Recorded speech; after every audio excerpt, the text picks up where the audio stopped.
be disappointed with you, but you're gonna have to eat it because you don't have any choices. Why is your phone not doing something?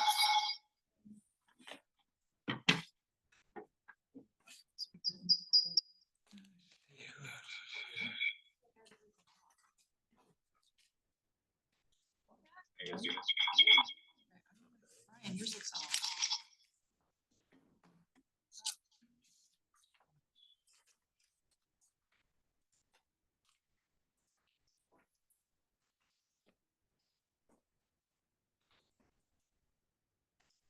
Working in the field the rest of the week, Matt? I have AC in my truck that I go to house from. You know, every time I check the forecast, it's like hotter. Like it's hotter. No, it's And longer. worse. I'm not excited. 6 days of 90 or they changed it. I know that rain we got is just gonna be. I think our house might start to warm up. Watered your trees yesterday. I know. I did Oh, too. I I'm gonna do it didn't. this weekend.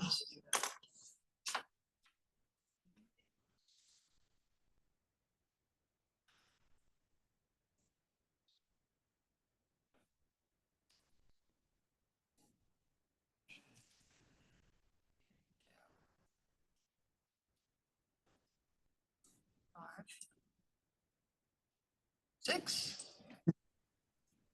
Brian, Almost. Good to get started. Awesome. Yeah, we do have a quorum. We will get started.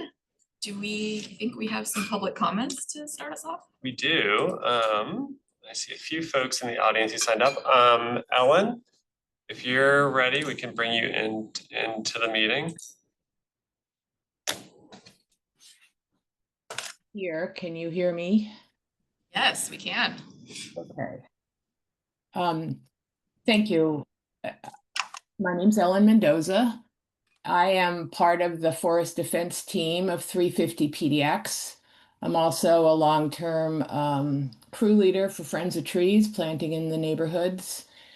And I am here to offer my support and the support of 350 PDX for the latest version of the Urban Forest Plan. I forced myself to read it over the last 24 hours. Surprisingly, I found it quite a pleasure to read. I like photographs and pictures of smiling people. And I thought the goals and strategies were attractively presented. We agree with and endorse the importance of the first 4 goals in the plan, the equitable preservation and restoration and expansion of Portland's urban forest to support biodiversity and improve community health and safety. And secondly, to prioritize the needs of underserviced communities in urban forest planning. Third, to implement a comprehensive citywide and city-managed street tree maintenance program. And fourth, to prioritize trees and landscaping in the policies and plans and projects to enhance the city's livability. In short, to treat them as important infrastructure that we will use to develop the sense of place. I would say it even more clearly, and I heard a few of your comments before we got started. It's hot. It's not hot this morning, but it's going to get hot. The planet is getting hotter. And here in the Northwest, trees are a significant part of the answer of how we need to cope with the heat. This city must provide trees to all parts of the city, which includes planting them and maintaining them, and helping residents commune with their trees in a positive way, keeping them alive and appreciating them. So we recommend that you do endorse this plan. It's a lot of time has been spent making the plan. We really need to get moving to bring the values of the forest to all of us. Shade, connection to nature, cleaning of the air, carbon storage, and the beauty of having living things around us. Those values are very important wherever we live. I walked around my normally sized city lot this morning, and I have 18 trees. Now, that may be a little crazy. A lot of them are fruit trees, but they're all trees that are over my head, and I'm a tall woman. Let's get more trees in the city and appreciate your service and pushing the city to do the right thing. Thank you. Thank you, Ellen. Willie Levinson is next on the list. We'll bring you in.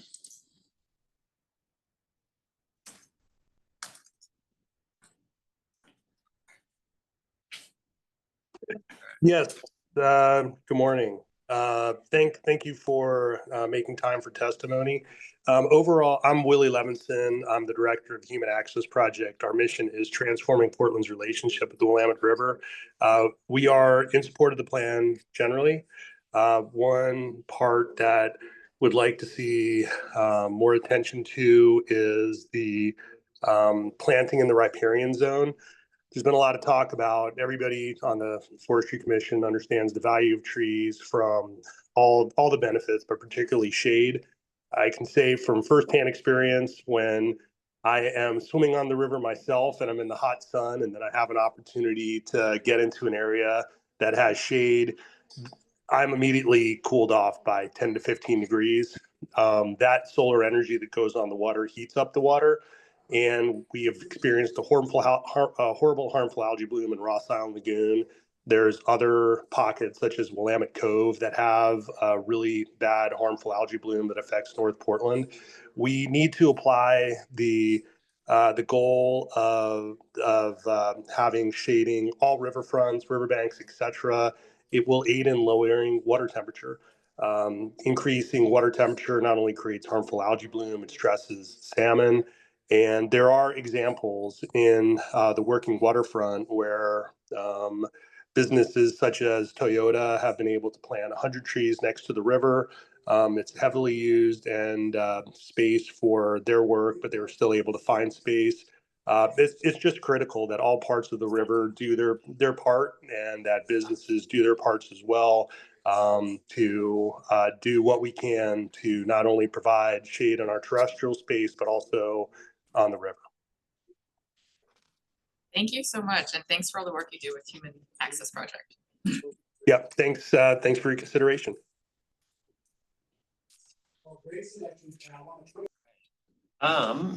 Cassie is our final one.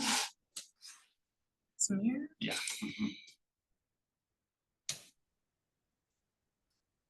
Okay, can you hear me? Yes, we can. Yes. Okay, just a second. Okay, good morning, commissioners. I'm Casimira Tadiwalt, and I'm a certified arborist, a Portland resident, and I live and work in what the urban forest plan calls the river corridor. I also serve as a volunteer board member of the Portland Harbor Community Advisory Group. As I was considering what to tell you, I remembered last summer during a really bad heat wave, a scrap metal pile at a site in North Portland in the river corridor spontaneously caught fire. It took 100 firefighters, including river fire boats drawing water from the Willamette, several hours to put it out. It was not an isolated event. It has happened multiple times during extreme heat. This property, like many along the river, is barren of trees. I do support the urban forest plan and the goal of expanding tree canopy, but 20% canopy target for the river corridor is far too low. Trees are critical along the river, not only, as all of you know, to provide shade and cooling, but also to provide water quality and restore habitat for fish and other wildlife. I also want to remind the commissioners that a 10-mile stretch of the river and its riverfront properties, including the site of that fire, have been part of the Portland Harbor Superfund site since 2000. It's one of the largest and most complicated Superfund sites in the country. We have 150 responsible parties. The city of Portland is one of them. The Portland Harbor Superfund was acknowledged in the 2004 Urban Forest Plan, yet this draft, despite a meeting between Urban Forestry and Portland Harbor Community Advisory Group, it has been left out. This omission matters. The city has an obligation to help restore these properties, including the Portland Harbor Superfund site in the Urban Forest Plan, and setting a stronger canopy goal for the river corridor would demonstrate real commitment and solidarity with the community who has worked for more than 25 years to restore and clean up this Superfund site. Thank you. Cassie. And I see that it looks like we have one more. Noel has. Brian, Yeah, yes, sorry. I also submitted written testimony. If you could provide that to the commissioners, thank you. Bye. Yes, thank you. That was forwarded to the commissioners this morning, so you shall have that as well. And I see that Noel is here, so we can bring them in also. Hello, commissioners, Urban Forester Cairo and staff. My name is Noelle Studer-Spivak. I appreciate the chance to offer a few comments this morning. I'm a member of the Cully Neighborhood Tree Team and part of the Shade Equity Coalition. And I agree with the comments that have been made so far. I'm supporting the urban forest plan. But in terms of the timeline, I feel like some of the items might be shortened a bit to reflect the urgency of what's going on. One thing that comes to mind in particular is the permanent funding for street tree maintenance. It's not a parks issue. It crosses so many bureaus. And as you probably are aware, in 2017, there was a cross-bureau group put together to find a permanent solution for funding our right-of-way improvements regarding canopy. And I think that this is something that needs from now, since it's been worked on since 2017. On another topic, I'm really concerned about appropriate trees being on the tree planting list. I also have another hat as a developer. And back in 2018, when I was doing a really large project, I noted that all the ash trees were still on there, and some climate inappropriate trees are on the tree and landscape list that developers use. Now, those lists and the landscape plans need to be submitted before development takes place. And so I was shocked really last week to realize that all those trees are still on the list, and it was updated in 2024. And this really needs to change, because right now there are landscape architects putting trees in plans, ash trees in plans, and those projects won't even be built for like 1 to 2 years from now. So, and I really encourage some of these things that are in the plan to get done much faster than what's on the action schedule. So thank you so much. I appreciate your time and your service. Have a good day. Thank you. Thank you, Noel. Those are all of our comments this morning. Well, let's move to City Forester's report. Right. Good morning, all. It's great to see you. I hope you have plans to stay cool and water trees over the next several days. My report today has 4 items for you. Some of them are robust, a lot of content. So I'll pause partway through for any questions. First up, the due date to submit nominations for this year's potential Bill NATO Community Trees Awards is fast approaching. September 1st is the last day to nominate a community member or group that's doing great work to support the urban forest through education, advocacy, or stewardship. Nominations can be submitted through the urban forestry web pages, and we'll put a link in the chat for you all. And next month, the Forestry Commission, you all will select from the applicants the recipients of those awards. The awards will be bestowed at Arbor Day, the annual Arbor Day celebration, which this year is on October 18th, and more on that later. My second item for you all is an update on the status of the reduction of the Urban Forestry Permitting and Regulation Group.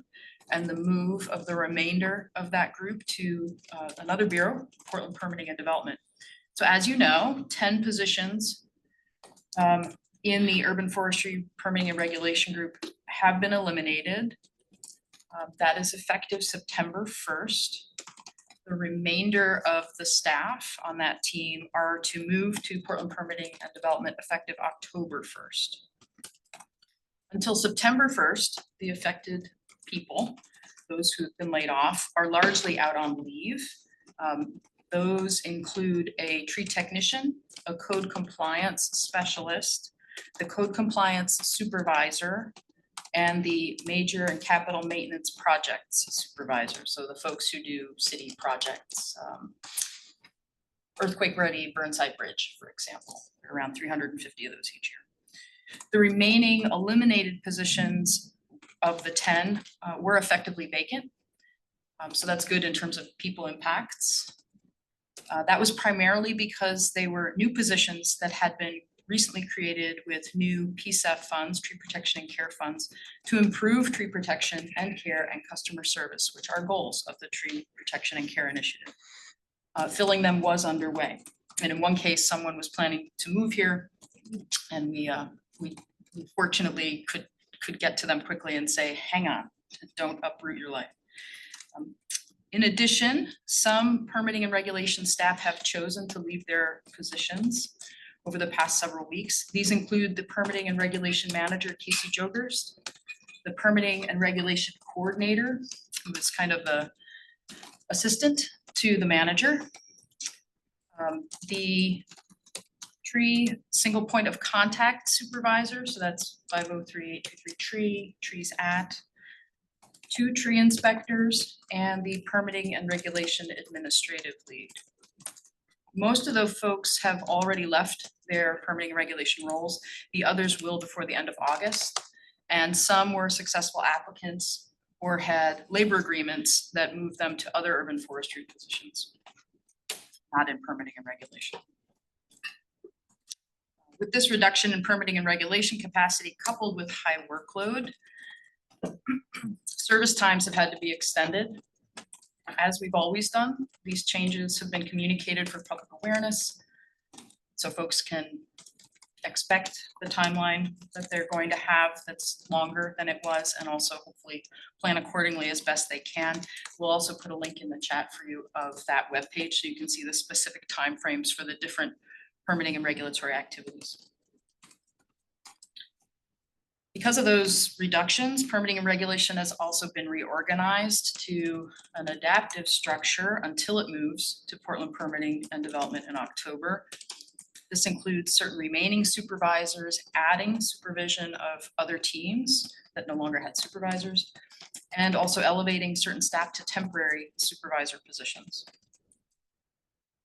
Concurrently, the city budget office and the involved 2 bureaus are continuing to work on the move to PP&D financially. And as part of that, there is potential for more reductions to permitting and regulation staff, and staff are aware of this. Specific information's awaited.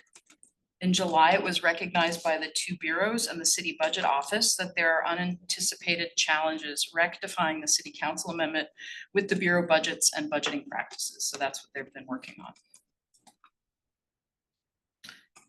Urban Forestry Division leadership is also working to identify and prioritize service gaps created by permitting and regulation moving and determining how to address those. There are many of these, but for example, with the city's trees single point of contact, which is part of permitting and regulation in our current organization structure, moving to PP&D, new and clear ways for Portlanders to contact urban forestry with their needs and concerns and get effective responses is necessary. So we're figuring out how we can do that. Interim Director, Parks Director Schmansky and Bureau staff are supporting that work with us, Urban Forestry. Lastly, on this topic, I want to recognize and thank our team members for doing their best as this is navigated and continuing to work to provide good services and to look for opportunities through the process. I'm going to take the break there because that's the middle. I have 2 other items after this. If anyone has any questions on that. Those things. So On my way to the bus today, I walked past a new development site where there are no street trees planted, presumably because there are 4 separate water meters for the type of development that occurred there. But there is a space between one of the water meters and the property line that probably exceeds 10 feet. So it seems like in theory, there could be a tree there. Who do I talk to about that? Good question. At present, trees at 823 tree, they will route you correctly. You all may recall that a little over a year ago, private property development, all aspects of that, trees, water, bureau, BES was all consolidated into PP&D, so they are the lead on those types of things. But Trees Act can connect you with the right people there. And I'll also mention, some of you may recall Streets PDX, it's now called. That is a design document plan that was led by PBOT, Portland Bureau of Transportation, with the involvement of many bureaus, including urban forestry. And part of what we worked on there was the idea of consolidating utilities where possible to make more space for trees. So that might be something to look at as well, Commissioner Nelson.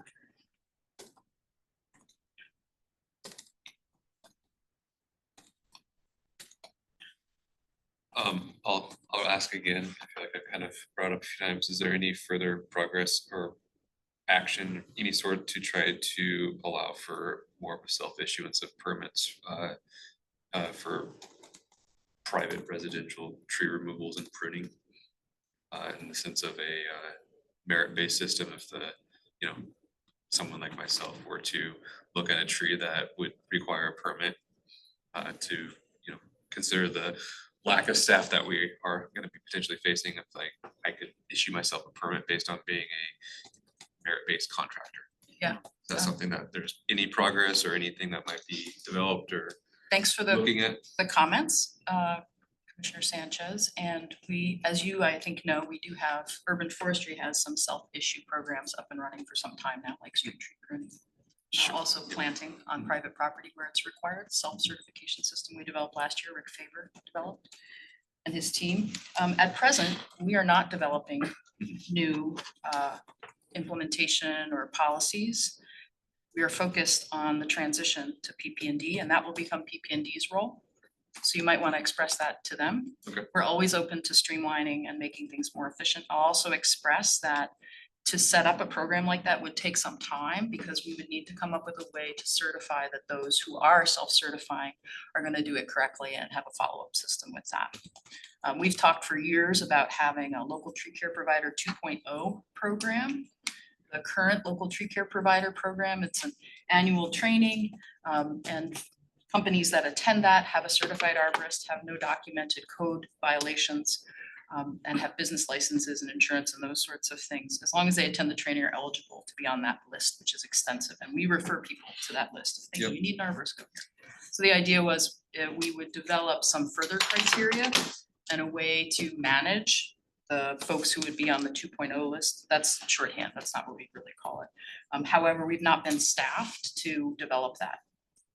And we certainly are less staffed now. Yeah. Great idea. There is also a directive in the urban forest plan for the program that Forester Cairo just mentioned. So it is sort of documented. And we will do so. We can point to that. See, we should do this. Anything else before I move on? So is essentially Rick Faber, his job, is that gone also?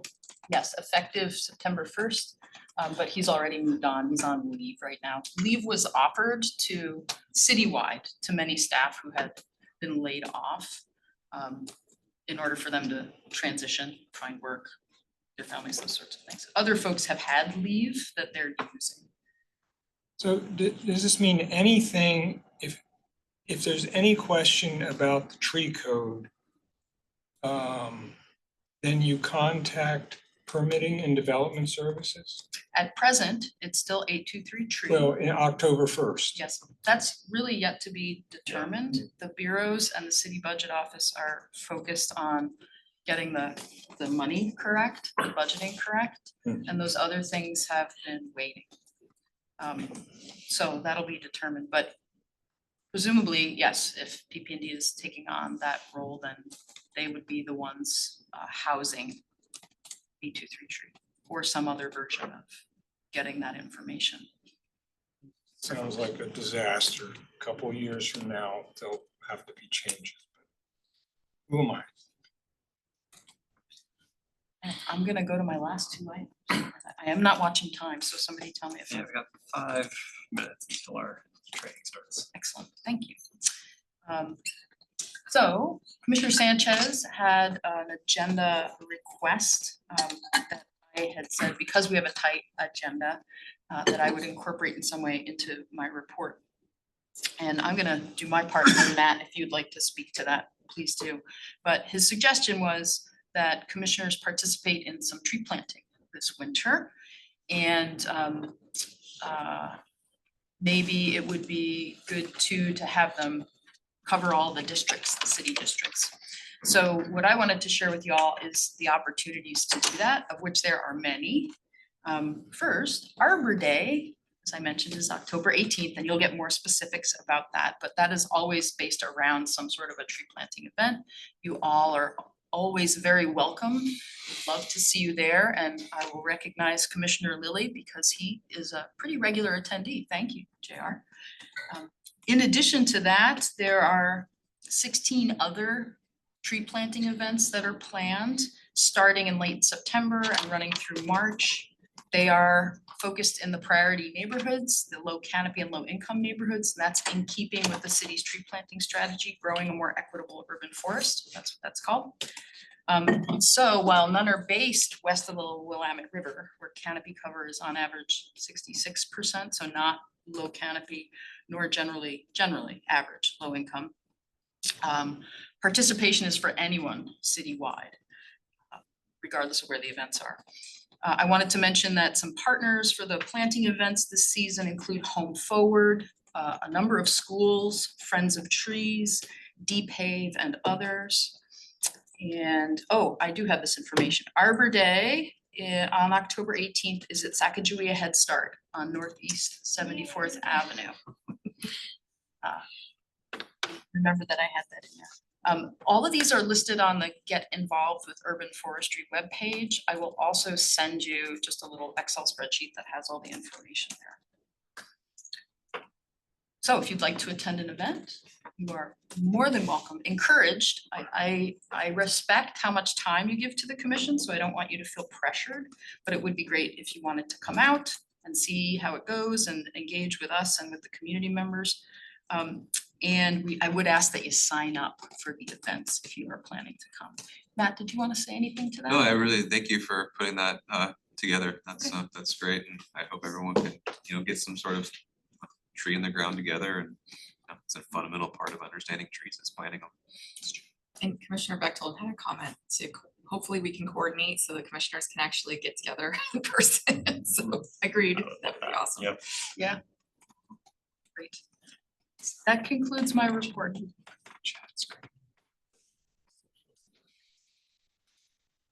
Great.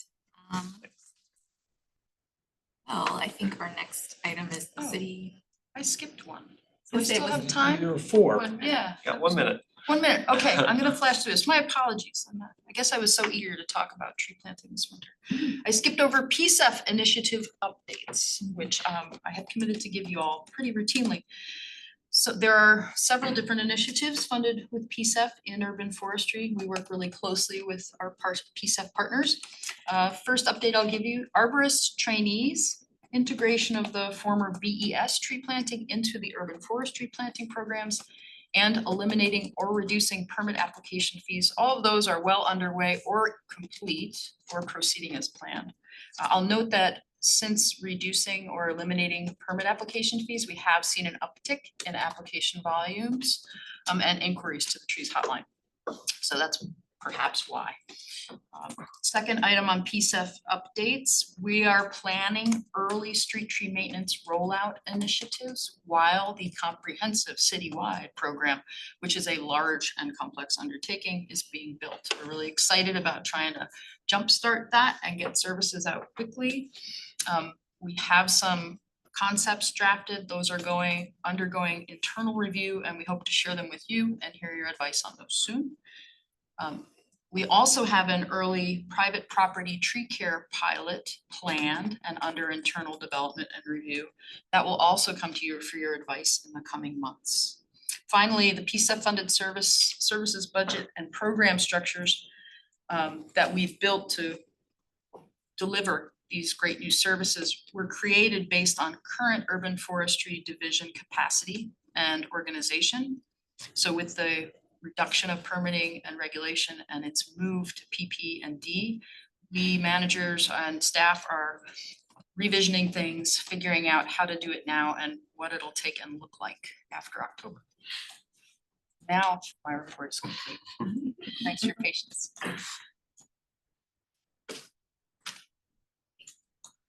Our city attorney here for Great. training. Hi, my name is Maya. I'm from the city attorney's office, and I'm going to be doing a training on very exciting statute. And I think that Brian, were you going to put the PowerPoint on the screen? And while he does that, so we all know that the Parks Levy has been referred. And what that means is there's a particular statute that comes into play. That's ORS 260432. And I have 16 slides, and that can take about 45 minutes to go through. I'm going to do it in 20 minutes. I know you guys have some additional business to cover. So we're going to do this very quickly. If you have questions, please feel free to interrupt me. I'm very interruptible. This is always more interesting when it's a conversation and not a lecture. Again, it's a statute, so it can be pretty dry. I've got some examples that makes it more interesting. And I'm going to tailor this specifically to commissions and the Parks Levy, because I know that's really what you're interested in. So next slide, please. So when does this statute apply? It applies now. That's because the ballot measure for the Parks Levy has been referred. It was sent to the county for a ballot title measure title. That title has been received. It is very exciting title 26260. That is the official title. Very exciting, just trips off the tongue. 26260, that is the official title. It is active, so this statute is live. Those prohibitions are in place. Next slide, please. So the basic rule is public officials, and that includes both electeds when they are directing, which they're not supposed to do, city of electeds may not direct city staff or commissioners. You are volunteers, yes, but you are public officials by virtue of the fact that you are, this is the Urban Forest Commission, correct? I got that right? Okay. You are public officials, so you may not engage in political activity while on the job, and we'll talk about what that means. Next slide, please. So what does it mean to be on the job for you as a commissioner? When you are acting in your official capacity, okay, great, what does that mean? You are in your official capacity when you're at a committee meeting. You are at a committee meeting now. And when you are working on a duty assigned by the committee, and when you are appearing at an event in your official capacity. So those are the times when you are acting on the job. And when you're appearing on the job, you may not actively promote the Parks Levy. All right, so you may not campaign on behalf of the Parks Levy. So in your personal capacity, you are free to campaign. Just because you are a volunteer as a commission member, you do not give up your First Amendment right. So in your personal capacity, you may campaign for or against the Parks Levy to your heart's content. What the Secretary of State does, and they're in charge of, they have jurisdiction to regulate and enforce this particular statute.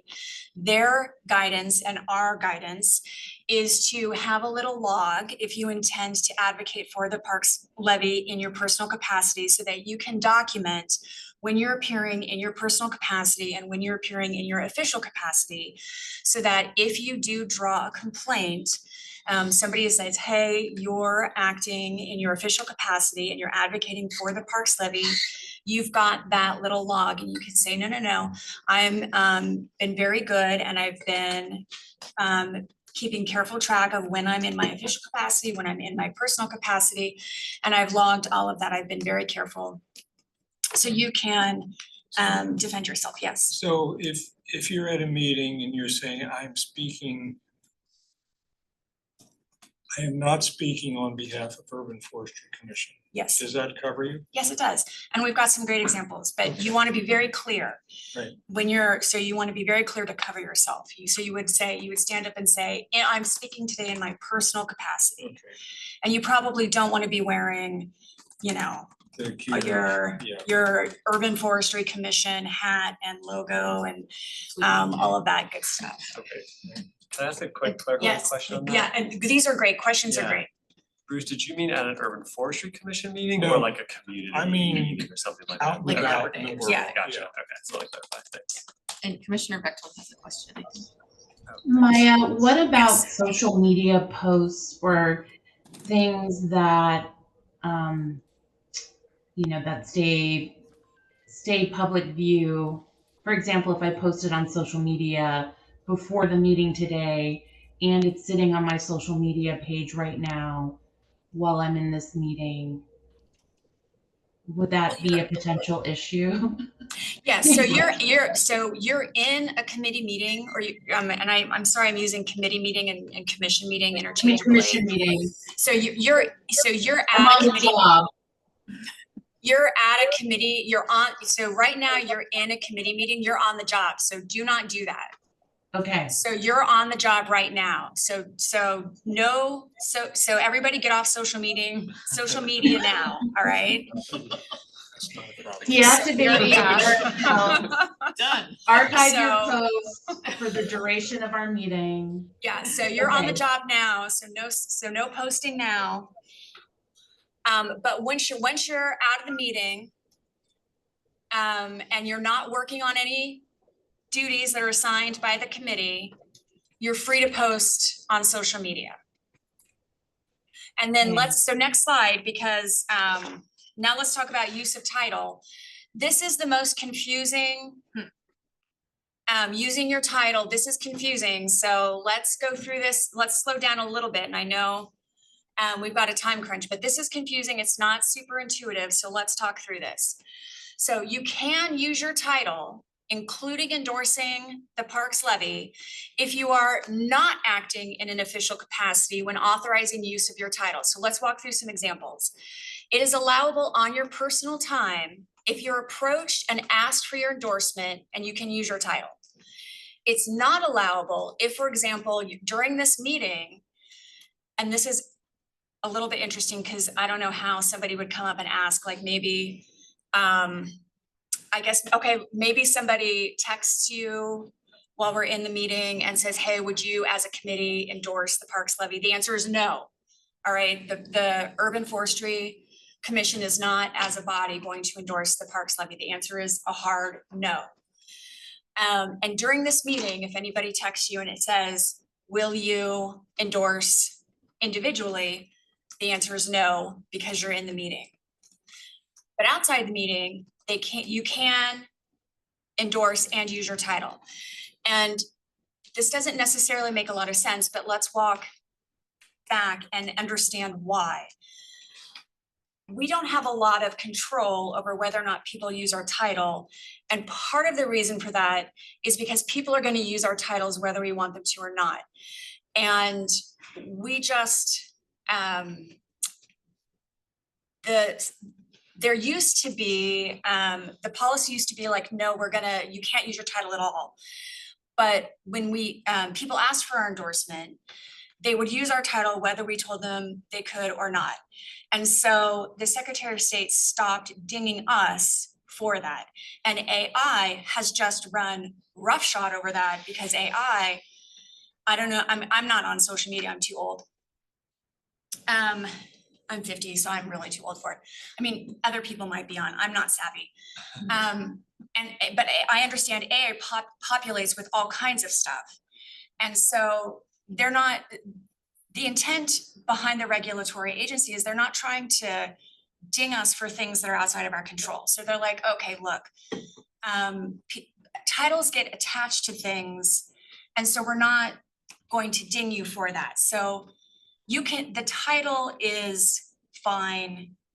We're not going to ding anybody for use of title. All right, but now next slide.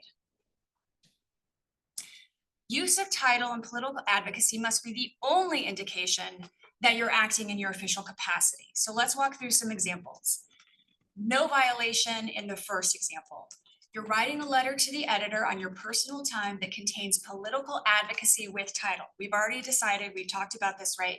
Title isn't going to be a violation. You document, remember, this is best practices, that you're acting in your official capacity and when on personal time. So that's not a violation. However, let's take very similar facts and look at when it does become a violation. You write a letter to the editor on your personal time that contains personal advocacy and your title. Again, that's not going to be a problem, but now here you've got a violation with these additional facts.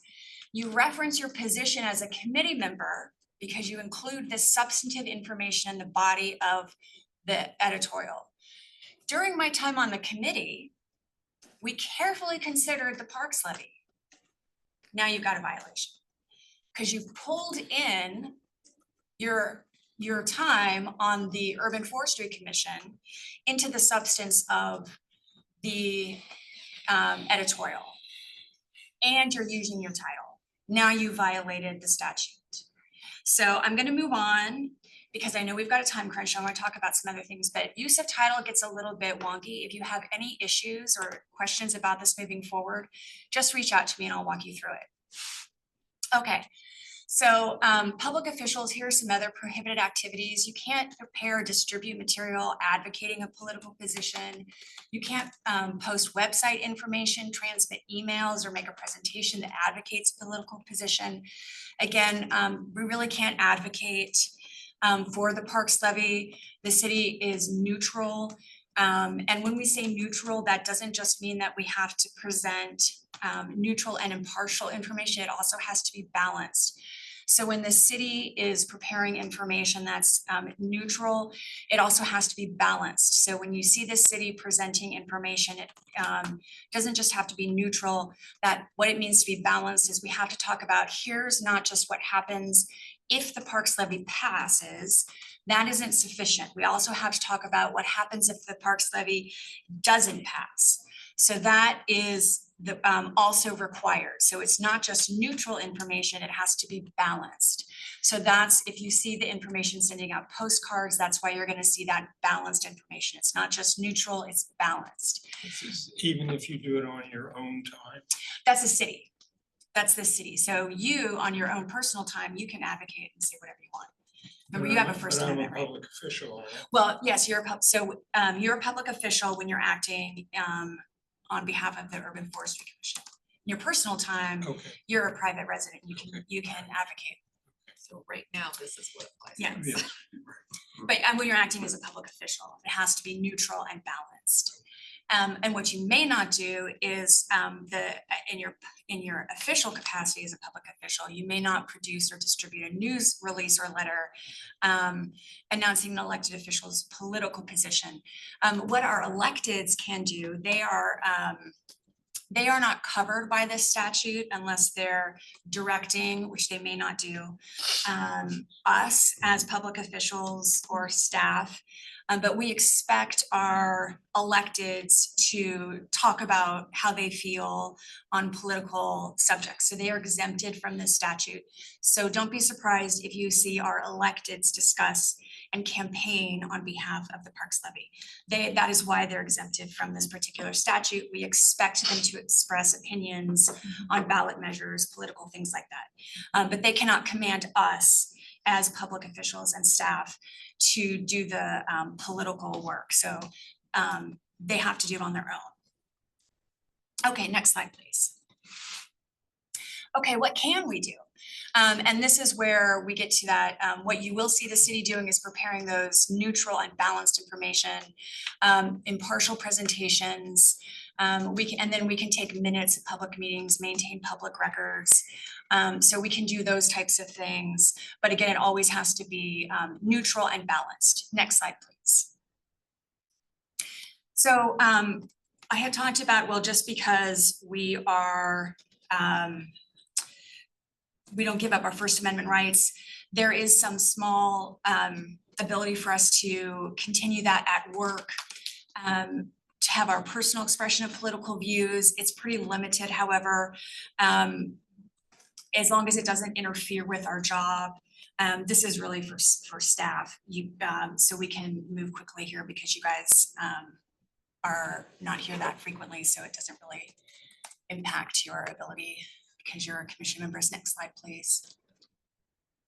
Okay, you might see the city council pass a resolution. Again, they can take positions on these things in a way that we cannot because they're elected. So that if you see that, that's why that's happening.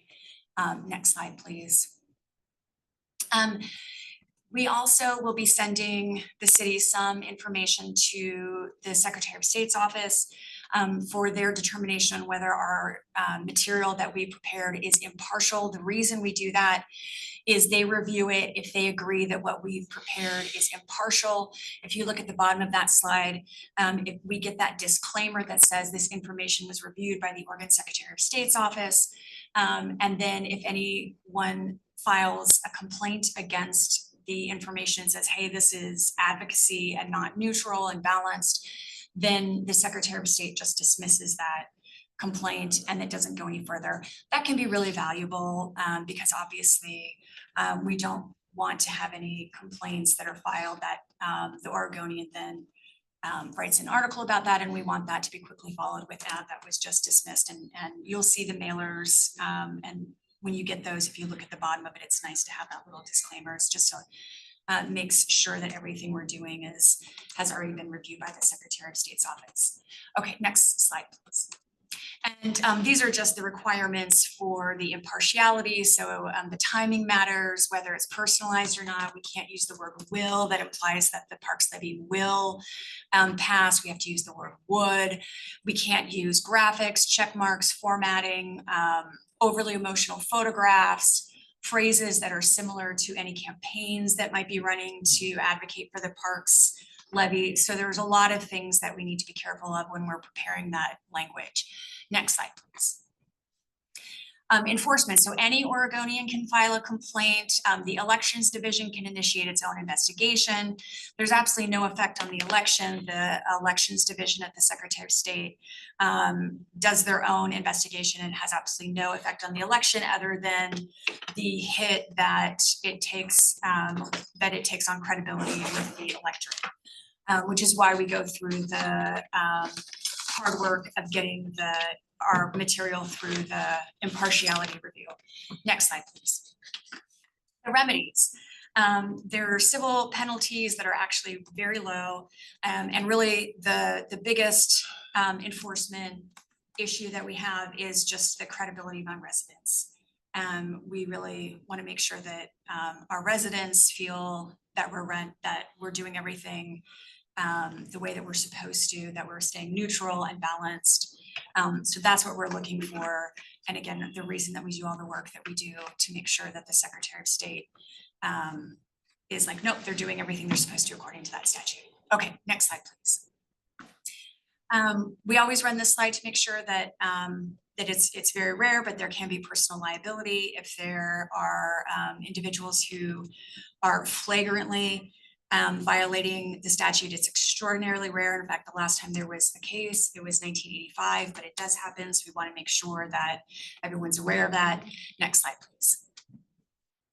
Okay, 1 minute to spare. Amazing. Any questions? Okay, and if you have questions that come up at a later date, please feel free to reach out to me directly or through your staff and they'll get in touch with me. We are here to help. Okay. Thank you, Matt. Thank you. My pleasure. Adrian has a question. Oh, yes. You're muted. Yeah, sorry, quick question. So I'm also on the parks board. So, you know, if you want to, for example, either as individuals to plan a strategy to support the levy. I'll use that as an example. So what are the, in quotes, safe ways to do that? Is it better to not have a quorum? Is it, I mean, that's kind of a practical example where you could potentially go wrong. I'm sorry, you broke up at the beginning. Could you repeat the question? Sure. Can you hear me now? Yes, much better. Okay, yes. So if you want to get together as individuals at, you know, a subgroup of the Parks Board of Urban Forestry to strategize on ways to support the levy, what are safe ways to do that? Not having a quorum, just, you know, that's a practical example. Well, the parks, well, you could do it as individuals, but the Parks Board as a cannot support the levy. Isn't it separate from the government though, the Portland Parks? Is that a government entity? Parks I Board thought it was. Yeah, as are you all. The Parks Yeah. Foundation. Parks Foundation is not, they're a nonprofit. Okay, so. Yeah, so I might be misunderstanding, but so if it's a commission, if it's a commission or board of the city, then it may not support or advocate on behalf of the parks levy.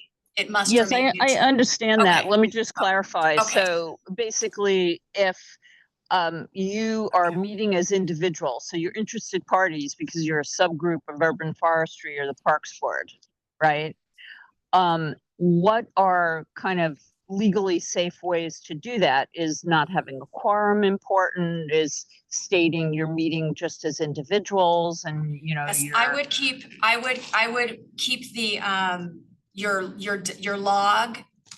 I don't know why I'm doing this like that. This is like my miming your diary or your log. If you can see this, you might not be able to see because you're on. I would keep your log. Each individual meeting should have a log or a diary where this is the best practices where you're saying we are meeting. I am meeting, you know, each individual should, where you're stating we are meeting. I am, you know, this meeting is I am meeting individually. And to be really conservative, I would make sure that if there are members who would meet at, who you could look around the room and say, this actually is a quorum of a public body of the city, I would not meet with that particular composition of individuals. I would say, I would not do that. Commissioner Lilly? Yes, quick follow-up. What if we weren't planning to meet, but a quorum of us showed up at a event that was for supporting the levy? Like we are like a quorum of us actually show, like we didn't plan to, we didn't conspire, we just actually all showed up at the event. Is that gonna cause? I think there's a difference between we're going to there's like 7 of us that are meeting to strategize at a coffee house and 7 of us show up at a rally, right? That's 7 of you showing up at a rally. That's not a concern. 7 of you showing up to strategize at a coffee house that's a very different fact situation than 7 people happening to show up and support at a rally. Those are very different facts. One is a concern. The rally is not a concern. The coffee house is a concern. And but in both situations, the individuals in both situations should, for best practices and defensive purposes, should be keeping a diary of their activities. It's just it's good practice to, if you plan to advocate on behalf of the parks levy, that is what I would be doing.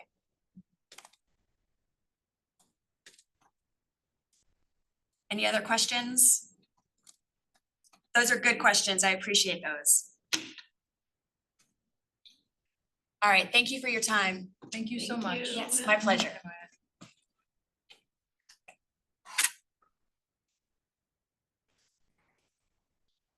So we'll move on to the urban forest plan.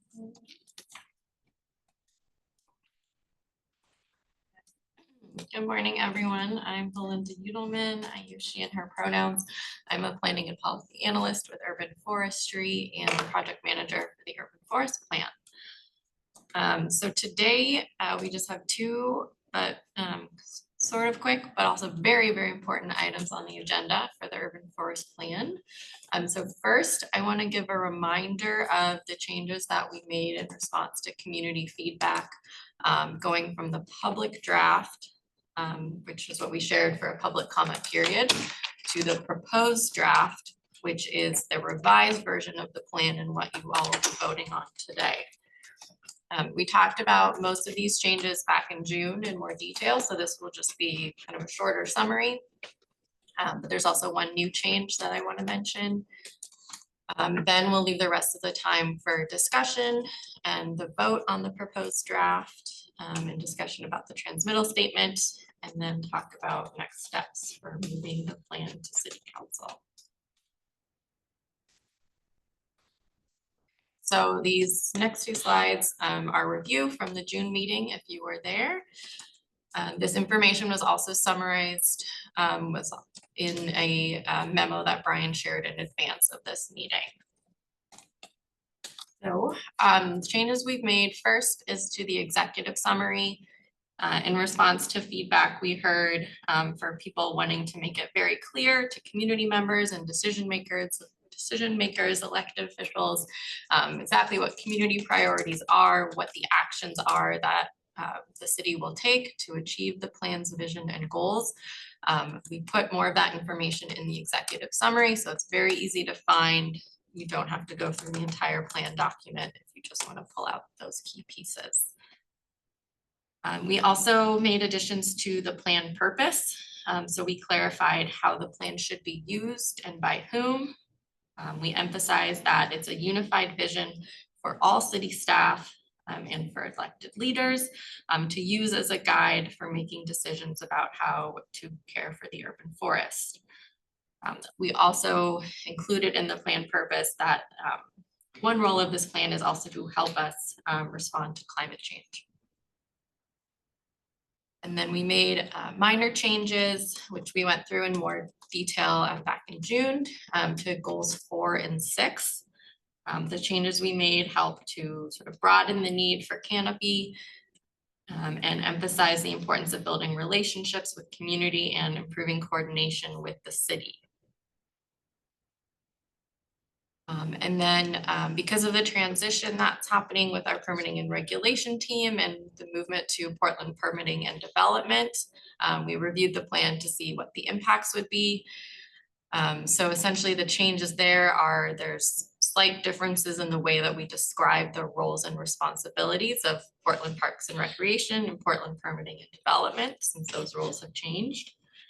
And then for in the implementation strategy, we didn't remove any actions. We're still including everything we included with the public draft, but there will be a need for a lot more coordination with Portland Permitting and Development. So that's reflected in the implementation strategy.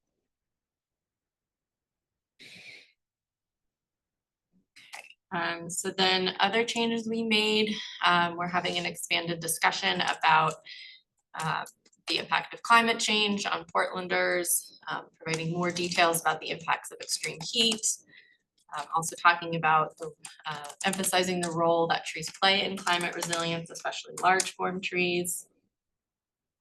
We provided more specific information about implementation opportunities for communities, so what kinds of partnerships could look like.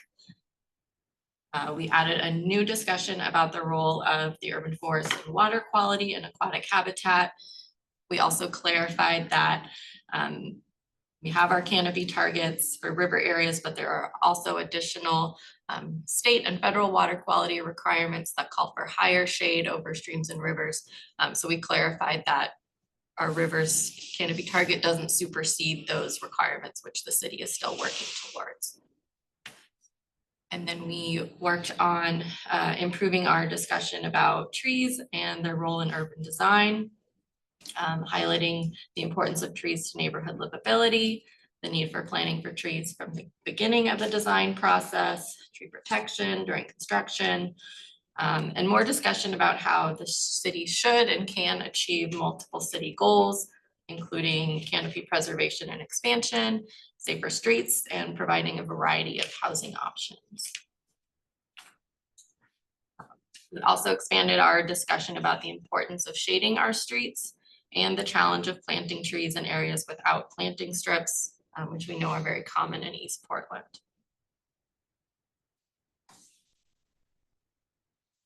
Okay, so this is new information that we haven't discussed yet.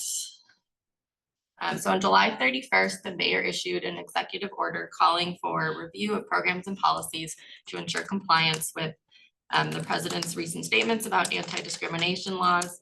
That was made in order to preserve federal funding for housing and transportation projects for the city.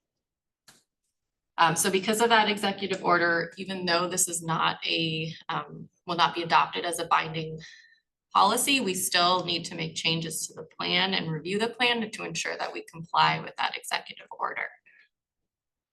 So as part of that, the city attorney will do a review to check for compliance. In preparation for that, we've been working with Portland Parks and Recreation's equity policy staff to understand exactly what are the things we need to be looking at and revising to ensure compliance. So some of those discussions have already happened, and we do know already that we will have to make changes to the plan to comply with the order. So this doesn't undo any of the work that we've done. We did a lot of work to engage with culturally specific communities and communities of color. That work is still there and still completely informs the plan. We can still continue to prioritize equitable and inclusive practices, keep working to reduce barriers and disparities in tree canopy distribution. But the changes that we're making are the discussions about equity will focus a little bit more on equity in terms of income and areas of the city with less tree canopy than other areas. We also will be making changes to discussions about how we prioritize communities based on race or gender and other identities. The way that we've defined centered and underserved communities in the plan changes, but we still can focus on serving underserved communities, continuing to acknowledge canopy inequities and historical processes and policies that have resulted in current inequities. So these changes are still being finalized, so they're not reflected in the draft that you will be voting on. Any questions or comments? So I may be confusing the mayor with the president of the United States, but I'm wondering, is the mayor asking us we need to be in comply with federal guidelines that are coming down from our president? So, okay, all right, this is a little scary, but I know the wording needs to be good so they stay away. But, yeah, and we're not like the intent is still there, the substance is still there. It's just a few words that we are changing in order to be able to comply. All right, okay. Commissioner McMillan? Yeah, all of this is wonderful. I love all the updates and changes are very thoughtful. We received some very well worded, well thought out arguments about the riparian areas and kind of, you know, the Portland Harbor and those concerns. Was your point that the requirements are higher around those areas to kind of, I'm not to address the questions because it was already in there, but does that largely, I don't know, help us fulfill those goals even though it's not directly urban forestry, maybe that's doing all of the restoration? Like, are we covering what we should be covering, I guess? And in response to those comments, those concerns, does that, I completely worded that wrong, but I think their points are valid, but I think that what you said may have addressed that well, just in a different way. Yeah. Do you want to answer? Yeah. Yeah, so the the additions we made are to help emphasize that it's not just the urban forest plan that can help the city address needs to improve planting and shade for streams and rivers. There's the Bureau of Environmental Services, they have their targets. Our targets don't supersede those. It's just a matter of the scope of the urban forest plan and what's covered here. There's also other city efforts to work on the Portland Harbor Superfund site specifically. And so those are being handled separately outside of the urban forest plan. And I will also say, in addition to the canopy targets, we do have actions specifically calling for increasing canopy in riparian areas.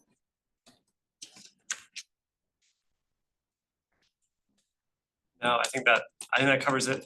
We met with Cassie and their Superfund Harbor advisory group a couple months ago and talked through this. So that it was after that meeting that we touched base with BES as both the group that's with the lead on Superfund work for the city, but also ensures the city's compliance with those federal requirements around shade and canopy cover or rivers and streams. So we incorporated in the plan their recommendation for how to address those topics.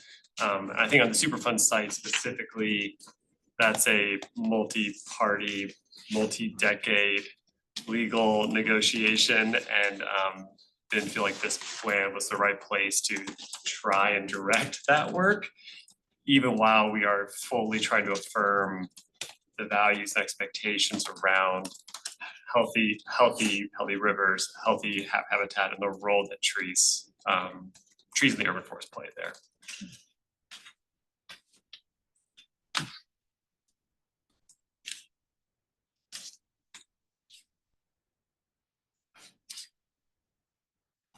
Co-Chair Feldstein. Yeah, I wanted to thank the team for this really incredible piece of work. Yeah, it's just really well thought out and just a great summation of a lot of hard work and really good listening. And wanted to encourage the commissioners that it's never going to be perfect, right? Because everyone wants different things, or different things may be important, but I think it's great. So thank you. Commissioner Lilly. Yeah, thank you. So just like in sort of in reference to the mayor's guidance on DEI policy and structure and everything,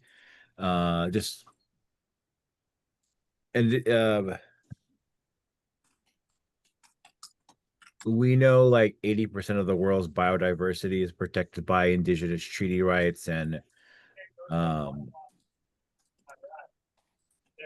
different ways that tribal consultation and listening to government like making decisions based on like other jurisdiction government tribal recommendations, fits outside of that DEI policy and work. So it's a strategy that some have become to use to like, let's involve some tribal consultation and then say like these initiatives that are not DEI initiatives, but they are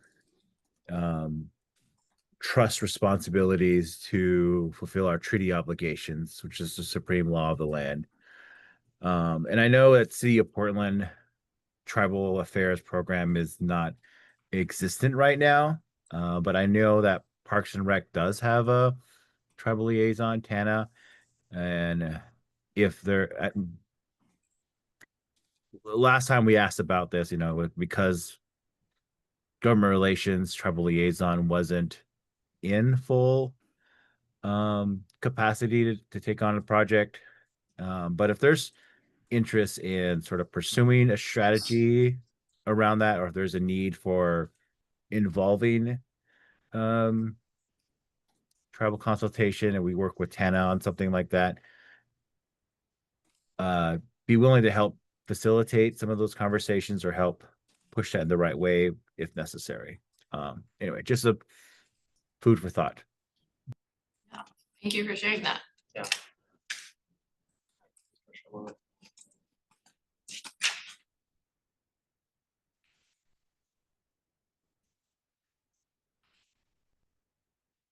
Okay, so if there aren't any other questions, we can move to the next phase of the agenda.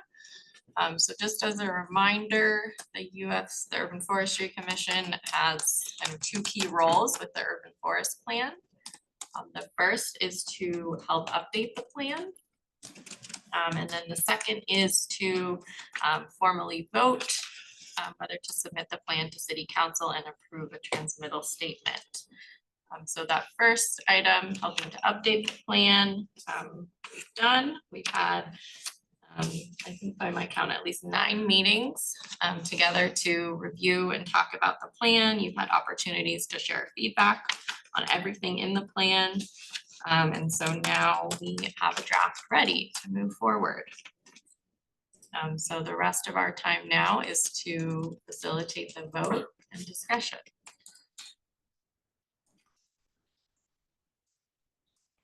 I just want to note, Commissioner McMillan, I believe, has to jump off at 11. So just on a personal note, as a member of our CAC, she's been very involved, and it would be great to be able to vote to recommend the plan before 11 so that she gets to cast a vote, given the role that she has. Thanks.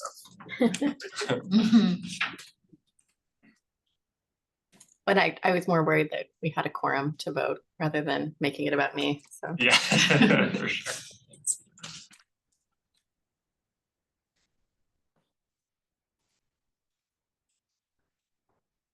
Any other questions or comments? I should have said this earlier. Is there any way anywhere in the document there could be specific reference to the tribal community? I mean, so it's somewhere in there. So that opens that door as a possibility. I mean, it is open if you use the word general community, but I'm talking about a more specific reference. I was just looking, because I like what JR was, the direction he was going in.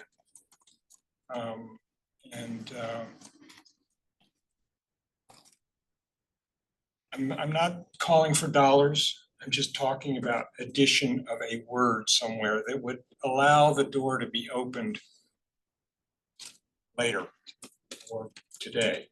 So you're thinking of sort of wanting to see a reference to the opportunity for more relationship or strengthen relationship. Yeah. Okay. And I'm not looking through, I'm not able to quickly look through the document and find a place. Yeah, and we can speak to our, because I know there is information there about the community engagement and outreach that we did. And we have talked with the Office of Government Relations, as Commissioner Lee referred to. The liaison program is going through some transition phases that are outside of my full understanding of the issues there, but we could circle back with OGR about, because that is a government to government relationship. And so we can talk back to OGR maybe an appropriate way. It may have to be a change that happens between now and going to council. But we can definitely circle back and see if there's something appropriate that would be placed in there, given the state of the intergovernmental work that's happening there. Thank you.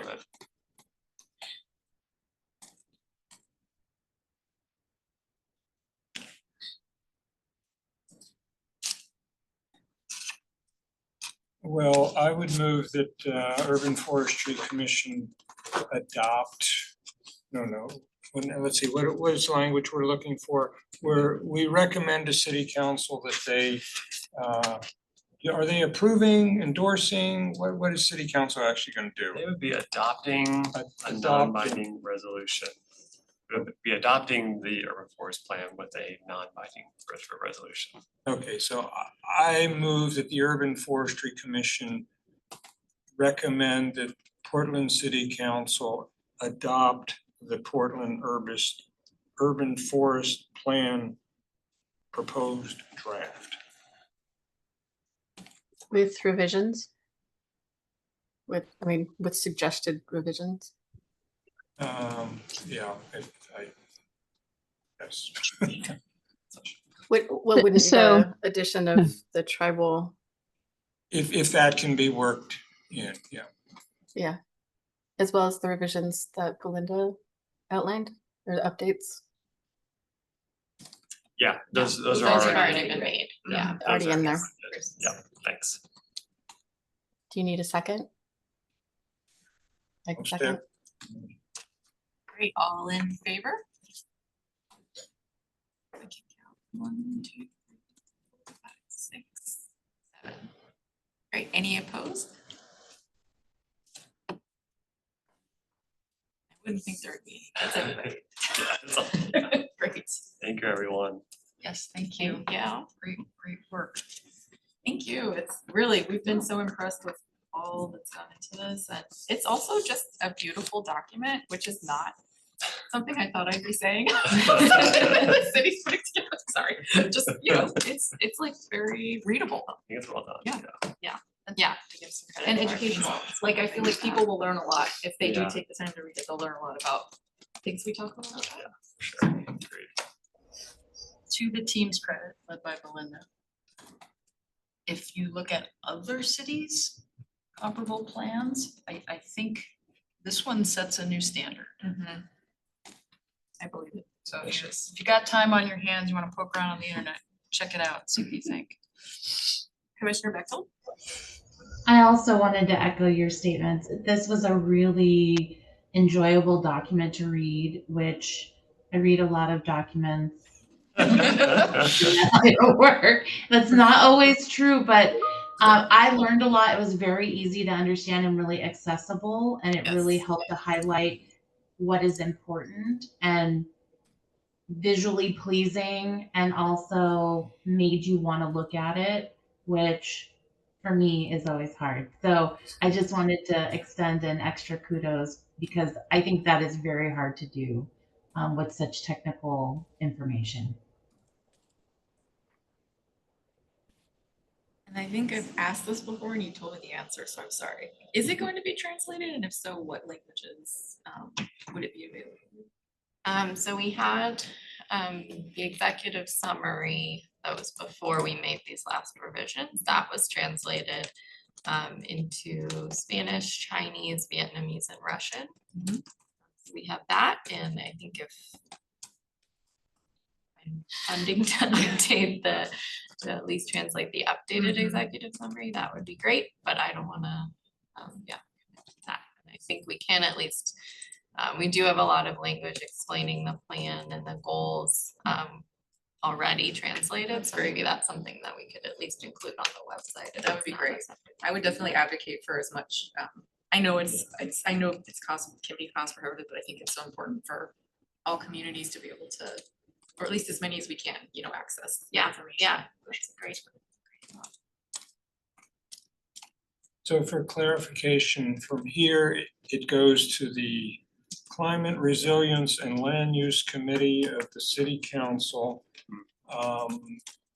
That meeting is, I think, September 11th. Yep, That's correct. September 11th, yeah. And there are, the city commissioners there will make comments, suggestions, or be quiet. And then based on that input may affect the need to make revisions in the draft. And then that revised draft, does that go directly to city council or does that go back to the the climate resilience and land use committee, or don't know? Yeah, the committee would, could either vote to send it to the full city council, or they could require some changes before they do that. I think what would most likely happen is they make changes in the meeting and then vote to adopt their amended version of the plan. I don't think we'd go back to the committee a third time. We've already been once, so I don't think they would have us come back to them again after that. I think they would make a change they want and then send it on. And the members of that committee, Murillo and Novick are co-chairs. Who else is on that committee? Councilor Canal is on that Avalos and Ryan. and Avalos and Ryan, right? Canal and, Canal, Avalos and Ryan. okay, all right. No, And we're posting, so the meeting is on schedule for September 11th, but obviously that is subject to change. It can happen. So we'll be keeping the website updated with that meeting. And then once we have a confirmed full council meeting date, we'll also put it on the project website. So everyone can stay tuned with that. And we can also send an email. And to there the is Urban Forestry public testimony accepted at that meeting, I believe. most likely, it's at their discretion. We know that, so we had a pretty full briefing back in July to that committee. What they've indicated to us is this will be a briefer presentation discussion because they already did the substantive work already. So they may or may not have public comment at that meeting. We will definitely let everyone know. At city council, there will be, definitely will be, because they will be required to have public comment for that. That meeting, you can see it live, participate live. Yep. And it's a morning meeting, I believe. I think it is. I think you're right. It's usually, yeah, it's usually 9. Yeah. 9:30 to 11:30. Yeah, it is at, yep, it's at 9:30. And then we don't have a full council date yet. It could be the following Wednesday, the 17th. That could move a little bit fast, so it might be a meeting after that, but we'd expect if they vote on the 11th to forward it to the full city council, we would be at council by the end of that month. So hopefully people will talk to their district city council members and convey their thoughts. Agreed.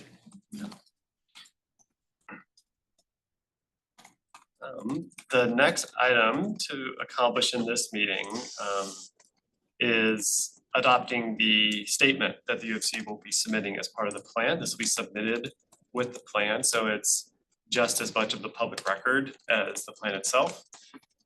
So this is definitely an opportunity for the commission to highlight what they want to convey to city council as part of this. So a draft was sent about a week and a half ago.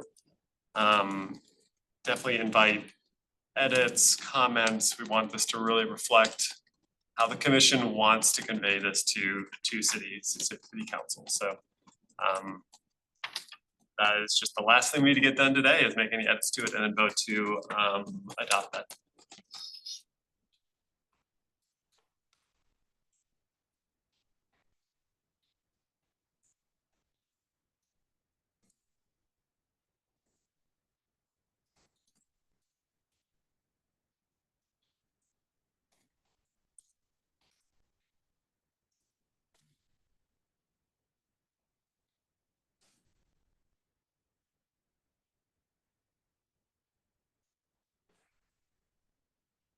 There was a draft letter sent today.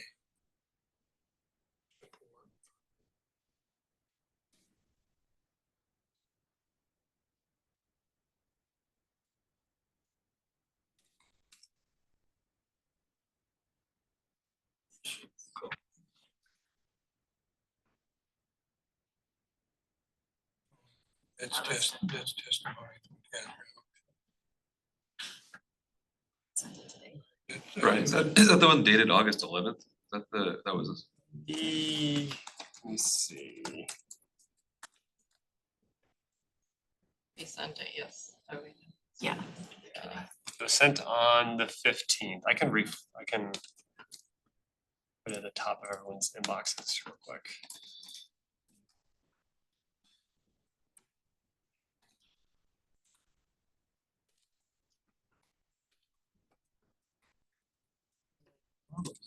It's dated today. Melinda had a question.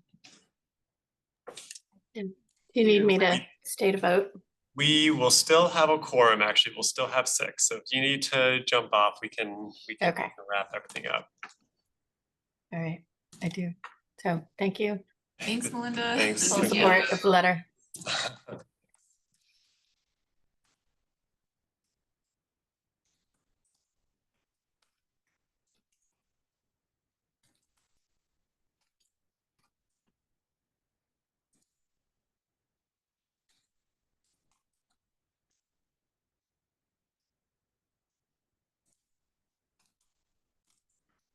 Okay, I just forwarded email again if anyone needs to pull up.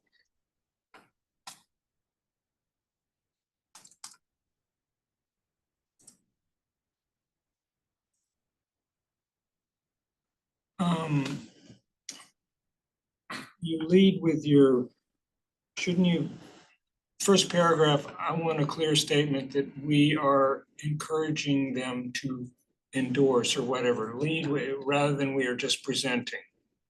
A positive, affirmative statement that UFC is supportive. Sure, got it. Recommends council adopt. Whatever the verbiage is.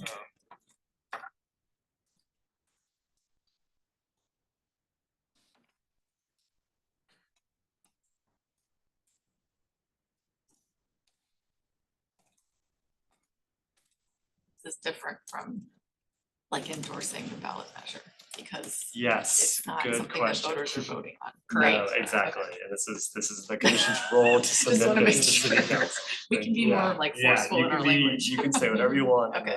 this in this Got one. it. Y'all are advisory to council. and Yes, This yeah. is one of your code designated duties to advise on the. We are following the law. And you may notice that the council president's name is misspelled. That will be fixed before we send this. So just. Oh, yes, it is misspelled. Yeah. Yep. There's one other. It's It's misspelled spelling thing I found. Another one? Yeah, great. Any misspellings. Co-Chair Feldstein? Yeah, just curious. Yeah, I like the letter overall. The statement that the loss of canopy is primarily due to climate change. It's interesting that you came out with that very specifically because our conversations before were more that it was unknown and we thought development could be a big part of it. So just curious as to whether you have new data or. Yeah. That caught my eye too, actually. That's a great question. No, thanks for, yeah, I think we included that because there were some questions at the climate committee around it and we followed up with a briefing memo. The consultants did some work looking into this. It's an almost impossible thing to have a definitive answer on, but climate change was what they suspected was the leading driver. Mostly because natural areas saw the biggest canopy loss. So that wouldn't be development or private property choices. Right. That's probably climate change driven. And the fact that the region saw a very similar canopy decline as Portland did, felt like there's a shared factor across all those cities. Development plays a role. Title 11's allowance to remove healthy trees plays a role. So there's definitely other things there too, though. Could we capture everything and not blame it strictly on climate change and kind of refer to it more of like a globalization aspect? Because that's kind of all connected right there, right? Yeah, we could expand a little bit just to note more climate change. other factors. We heard a lot of comments from some organizations, Trees for Life org in particular, about just making sure that city council is hearing the urgency around climate change. And so I think this felt like a good vehicle to respond to that. But we can make it just a little bit more. It's one factor. There's others as well. I'm not saying it's not climate change. No, I Everything's like- agree. And climate change is one that's like less in our control to Right. immediately That's impact. what I was There are other thinking. things we can do. So I think that's a great point. For your consideration too, Linda and I, when we presented the draft plan to the committee in July, in spite of our best efforts, there was still confusion about this being the plan and not code amendments. So next time, we continue to express that, and we'll work on expressing it a few different ways when we're next at council. But I bring that up because I think it's important to try to keep that distinction as Yes. clear as we can for council. They are two very different things. This will inform code change, but it's not making the code. So if we're listing things, for example, Commissioner Sanchez, like removal of trees and development or the private property tree regulations, to me that, my opinion, might make some folks think again about code amendments instead of focusing on the plan, which informs amendments among many other things. It might create a little friction as well to adopting it. Because I think the code amendments are where we're gonna get, things get spicy. Yeah, I think I can incorporate it in a way that acknowledges code and policy drive these things just like climate change does as well. So I can provide a balanced touch to how we say that, yeah. Cause it is in the plan too, like we do speak to that as one of the causes as well.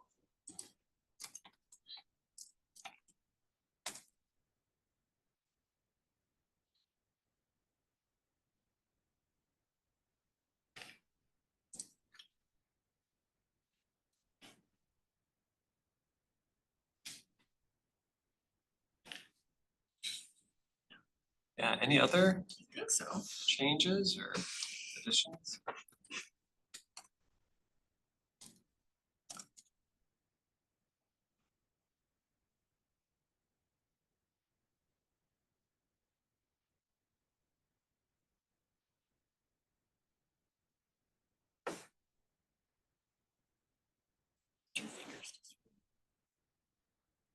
Co-Chair Feldstein?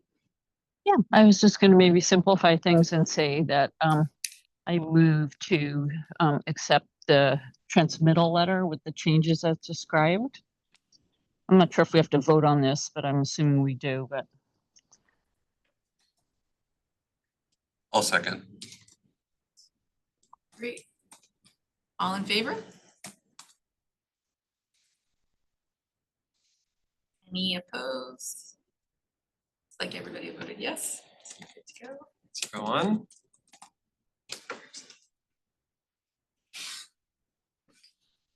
This might be the earliest we've gotten through our full agenda. I Or, know. yeah, we don't wanna talk about. Even with some public comment running a little long. Yeah, exactly. Any other thoughts from commissioners? I know sometimes we are all busy and have places to be, but it is nice to open it up a little bit if there's any topics folks would like to see in a future meeting or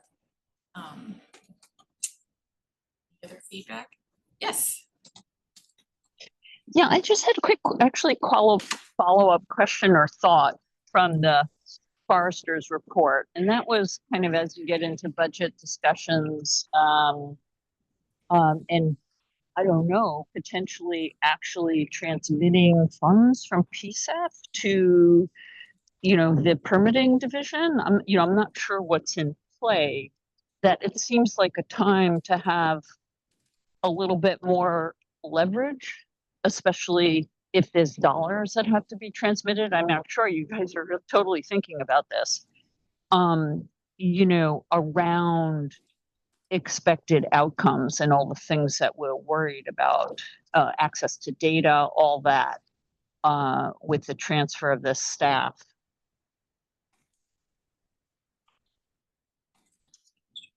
I think so, yeah. Commissioner Feldstein, I had to step out to take a work call, so I missed the first part of your question, but Brian may know Yeah, I or start to answer. think I understand your question. So the funding that is going to PP&D was directed by council. So the through the budget process, that movement of funds has already happened. So I think what you were asking this way is to kind of place certain conditions on that in order to ensure reporting, continued progress towards outcomes, things like that. Is that what you were asking? Is it general fund dollars or Yes. PSEF dollars? So this is, sorry to get into the weeds, it is PSEF money that is pretty much treated as general fund at this point. It's a little bit, it's different than the sort of 5-year allocations of like equitable tree canopy, tree protection and care. This is money that a year ago, previous city council took $7 million of general fund for urban forestry and replaced it with $7 million of PSEF, intended to be an ongoing, as general fund kind of ongoing support. Portion of that is what has moved to PP&D. Is moving, right? Is So this moving. is still what they're working on. Yeah. How much, how? Yeah, but that was done through a council action. Yeah. Yeah, so thank you, that's helpful. You know, coming from the grant writing world, usually a grantor expects you to follow through on specifics of what you proposed, and who's leading what is a key part of it. And so, you know, I just wonder about leverage from PSEF, again, you know, to push, you know, for the outcomes and oversight that we're looking for with this change. I understand. That's great. Okay, thank you. So yes, so what is going to have to happen? So all PSEF funding is approved through PSEF's climate investment plan, which is adopted by city council. What's expected to happen now that PP&D is receiving part of that money is that climate investment plan will need to be updated to account for the money going to PP&D. When that money was coming to urban forestry, there's reporting requirements and expectations of how it's used. Since that money was supporting ongoing functions, it was around continuing the level of service that urban forestry had been providing previously. So since it was replacing general fund, the idea was this PSEF money is sustaining an ongoing operation, and there should be no reduction in service because you're getting the same amount of funding, and there's reporting attached to that. So the expectation is that PSEF is going to be working with PP&D to update the climate investment plan and have PP&D be doing the same reporting that urban forestry has been doing. So we've been reporting on a quarterly basis, permits issued, interactions through our 823 tree line. That's been something we've been reporting on while we've had the funds. And so yes, that would need to continue with a new agreement between PSEF and PP&D with those same reporting requirements ongoing.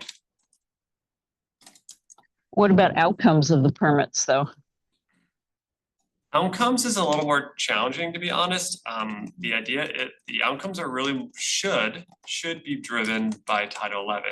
Permits should be issued against the standards established by code. And so the idea is that there should not be that much individual discretion because they should be following code.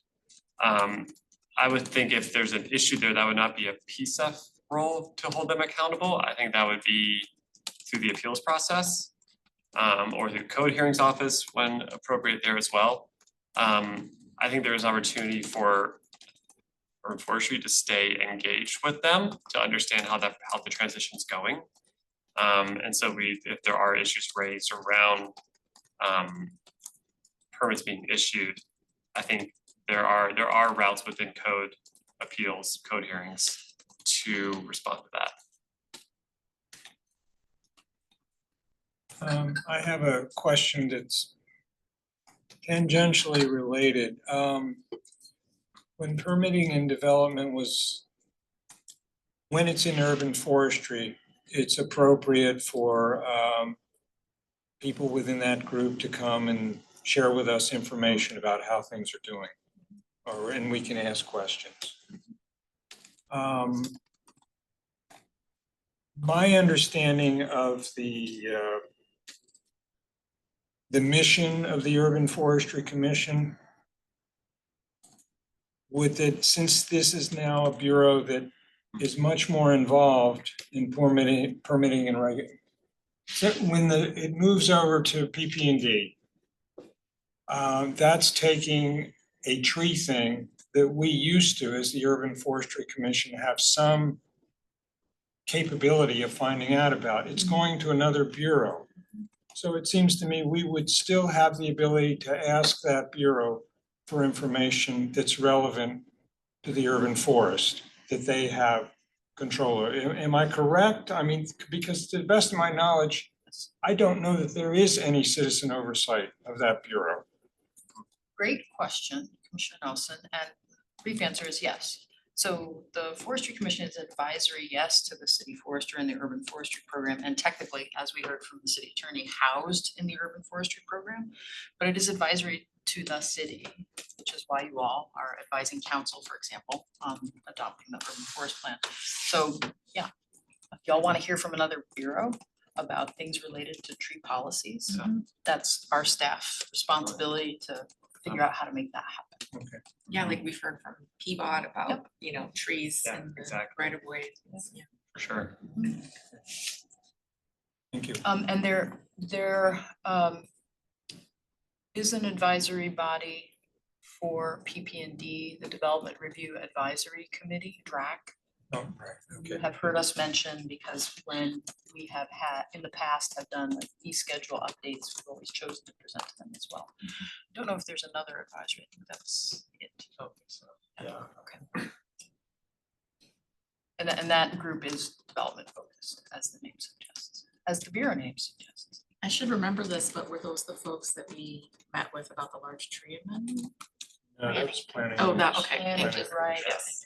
The great question. The Planning Commission is housed at the Bureau of Planning and Sustainability. Okay.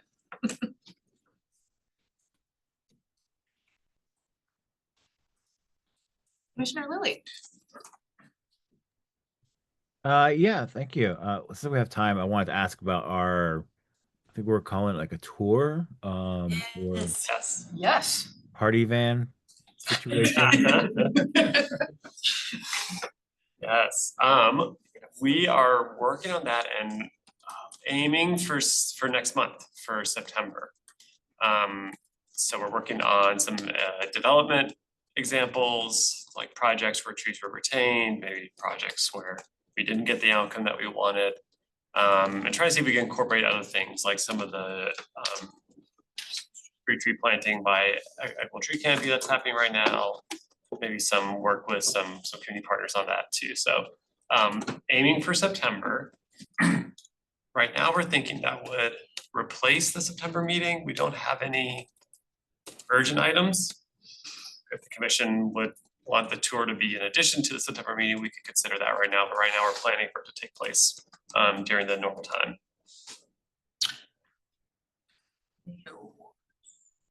Does that have to be September? Let me, I'll check. We will get back to you on that, but. Co-Chair Philstein. Yeah, this is an unusual request, but I would love to be able to go on the tour. But traveling most of the months of September, I don't know if there'd be any consideration for having it the last week.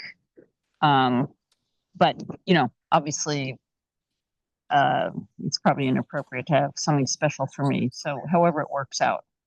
Yeah, how about, because it sounds like we might need to vote on NATO awards in September. I'll send a poll out of a few different times that'll include the normal September meeting, but a few other dates as well, because we definitely want everyone to be able to attend. And there's a bunch of people not here today that we want to consider their availability too. So yeah, we will send out some options for that.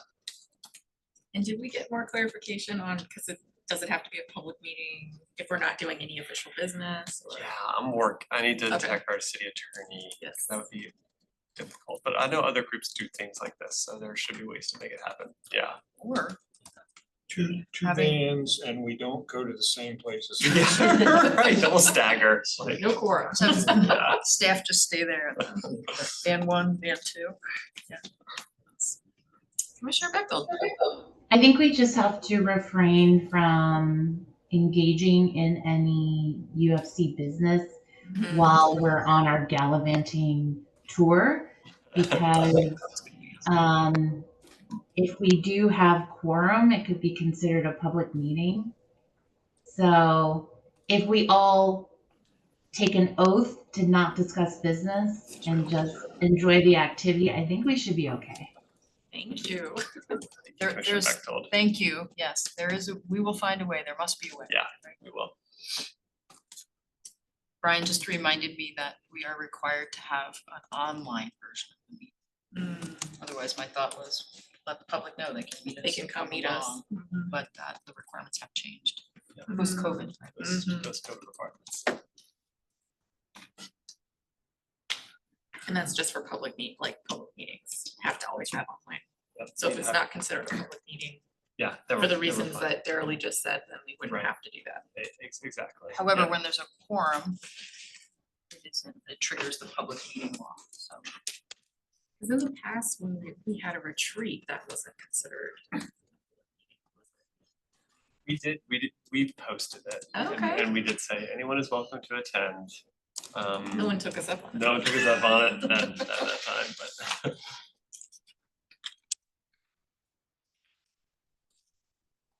I know the Parks Board has done things like this. I'll check with their staff how they were able to make all that work. Yeah. Just last month. Yeah, exactly. Like a social event, there was definitely a quorum. Yeah, so I'm sure there's a way. Well, TBD.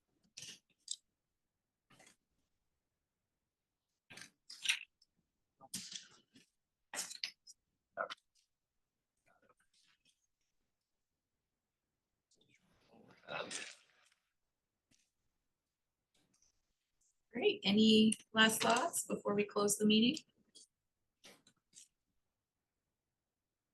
All right. Thank you, everyone.